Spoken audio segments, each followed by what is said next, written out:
Shout out to him again too, man. Oh, right here, bro, because my dog, Transparent Podcast, the best podcast. Everybody go follow transparent_podcast_co.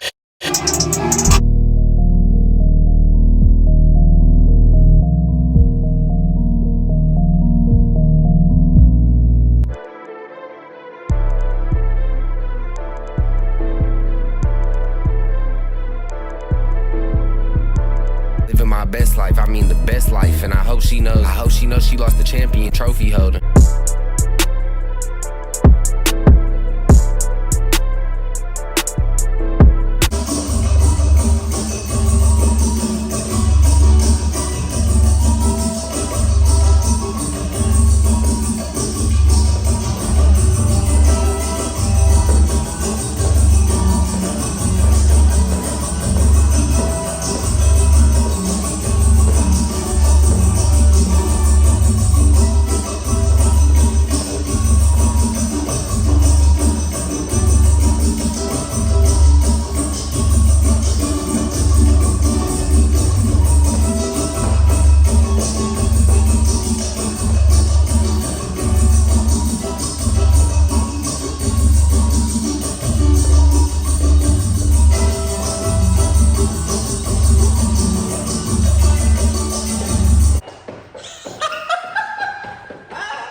Hello everyone, welcome to yet another episode of Transparent Podcast. I have a very, very special guest with me today. If you could please introduce yourself, let everyone know your name and where you're from. Yes. Hi guys, I'm Franciska from Budapest, Hungary. I'm teaching Brazilian Samba here in this studio, and that's how you find me. Sweet. Could you, because I asked everyone, could you say a little intro in Hungarian for the viewers? Yeah, sure. Okay. Yeah. Sziasztok! Franci vagyok, brazil szambával foglalkozom immár 4 éve. 1 éve kezdtem el tanítani ebben a stúdióban, úgyhogy ha valaki kedvet kapna egy kicsit táncolni, akkor sok szeretettel várom a kezdő óráimon, és a többit pedig angolul. Sweet, thank you. So I just want to get right into everything. First, like obviously I have like a lot of viewers, US, some Europe now. Good. But could you just tell them a little bit about yourself and just let them know kind of what led you into dance and how did you like get into it and everything? Yes. So I'm obsessed with dancing since I was a kid, but I didn't practice it. I didn't go to dance classes until I was 15 years old. So that was the point.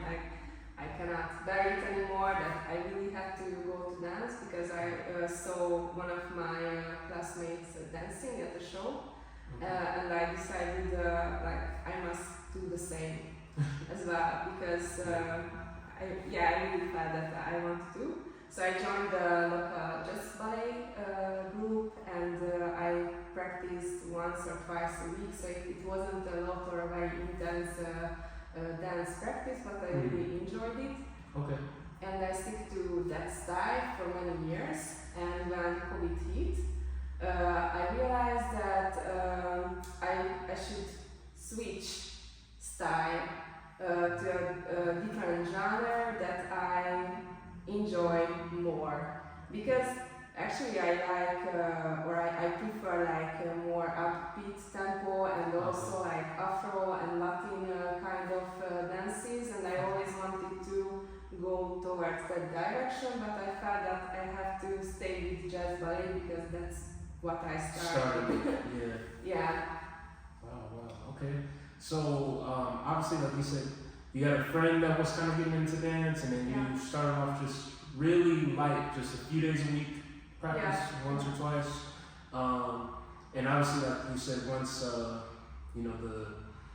big pandemic, if you will, hit, then that was kind of like a way where you could jump into a different type of still dance, but like switch up the style and Yeah. more your taste, I guess. Yes, exactly, because you know, all the dance classes stopped, the live classes, so I cannot go to studios actually, and I had to find possibilities online, and I found Brazilian Samba classes online. Polish woman started a class in English language, so it was easy to follow. And I just really I fall in love with it, and since the first class, I'm just practicing like 4 or 5 times a week. So I just really, I found my style. That's what's up. So obviously you do like classes and different things like that too. What is it like, I don't know, teaching someone who's brand new, or like they seen what you do and they're like, I want to try it, and just what is it like teaching someone brand new to this? It differs from person to person, because there are girls who have dance experience, and it's always easier to teach someone who have already danced something else, because they have already some kind of coordination.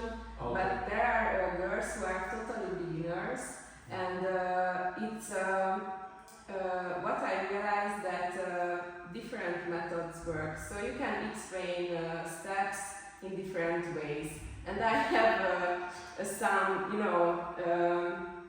possibilities, like 3 or 4 ways that I explain, for example, the basic step, and I always start with the first, and I check like how does she do it, Okay. and what is the error, the common error that she does, and then I try to figure out like what other method could help her to tell her the movement? the movement or the technique. Okay. So it's always differs from person to person, and you have to check what is she doing, and then think about like what she's doing wrong, what she's doing right, and how to give her proper like guidance. That's what I was looking for, like how to give the guidance to find that step, that very step. So it's sometimes challenging, but it can be really fun, and it's always really good when you see like, she got it. Yeah. That's good. I love that. So it may people on the outside looking in, it's not as easy as they would think to teach someone, because like you said, you deal with so many different personalities. So this person, you may find their error and say, this is how we would fix the error or make the correction. But then you have someone that's completely brand new, who's never done this, and maybe they make a different error, and now you need to find a whole new correction to fix their error. Exactly. But like you said, it's just a matter of dealing with the different personalities and experience or no experience. So. Exactly. Wow, Yeah. it's a lot to go into. But like obviously, like you love dance, so I'm sure like, once they get it, it's super rewarding and feels good. Yeah. I want to ask you another thing too. So obviously, like you mentioned, like the different, flavors, if you will, or like Latin music, like different types. What would you say for your classes? What's like the most popular that you see, like the students, or what do they like the most, and what is your favorite, like type of music to dance to, or do you have a favorite, or a top 3 favorite? Like with the artists, for example. Like with the or genre, like how you hip hop or Latin, or what are the students like? I don't know. Yeah, well, we only dance to Samba music, Okay. but in the Samba world, sometimes we switch, how to say, so let's put it that way, we don't only play Samba, but we only play Brazilian music. So there are the samba, for example, the samba and redos, which are at the carnival. Every samba school has a march, like that they are singing and they are playing the drums, and it's like it's a march, like a parade march. Yeah, exactly. And that they have their every year they have their own song. And it's a very, very fast one, so it's the carnival tempo. So this is one, let's say, genre or a type of music. This is the fastest that we play. We play pagode, which is also a Brazilian samba music. And we also play baile funk, Brazilian baile funk. So a lot of these, are they all, is it Brazilian based? Yes, exactly. Exactly, Brazilian based music all the time. Okay. No, that's really cool. Yeah. Wow. So, too, I didn't mean to cut you off, but could you talk a little bit more too, like, what, maybe like, what helped you the most when you were learning, and then too, like, what do you feel, as someone brand new, like, what is advice for them to learn? What's the best way for them to learn, like, in class or like, in person or video? Like, I don't know. Yeah. What works the best, I think, is first you learn the coordination of the steps. So, for example, I step back. Okay, then we use the right leg to step back. It seems easy. So first we learn the coordination, and after we put the technique. So how you place the weight from your left leg to the right leg. Then, we have the weight change, and then we start to discuss how to move your hips during the step. So from stepping back, which sounds a very easy way to do, it will be like in layers, a very complicated one, because you add the leg technique and the hip technique and also the arm coordination. So it's usually what I do, and also for me what worked the best is to first learn the coordination and layer by layer add more and more technique. Because if first you try to put every technique into the step and explain everything at the same time, it won't work, because the student will lose control over, because they have to put or pay attention to many things at the same time. Really overwhelming. Yeah, exactly. Okay, so the way we teach you really break it all the way down to simple, like, hey, so let's just start with this, and then, like you said, then we'll add another layer, then now do this with this, or now make sure your hip is like this, so it's all the way easy to learn. Exactly. Wow. Exactly. Yeah. That's great. I like that. Yeah. Wow. Also, obviously, like, you do the classes and teaching and all of this stuff. What, like, if someone is, looking to do a class, if they're looking to maybe get, signed up, or they want to learn from you, like, what is, like, the best way to sign up or reach you, or can they just message you through social media? Do you have different ways they can? Yeah, actually, what I do when I launch a course, I usually put an advertisement on Instagram or on Facebook. So sometimes people find me by the advertisement and they reach my Instagram profile, and usually the application is by messaging me. So when there's a course to launch, I'm waiting for the messages to come, and I write a list like, okay, I can accept 10%, so you are the first. Okay. So like this, yeah. Sweet.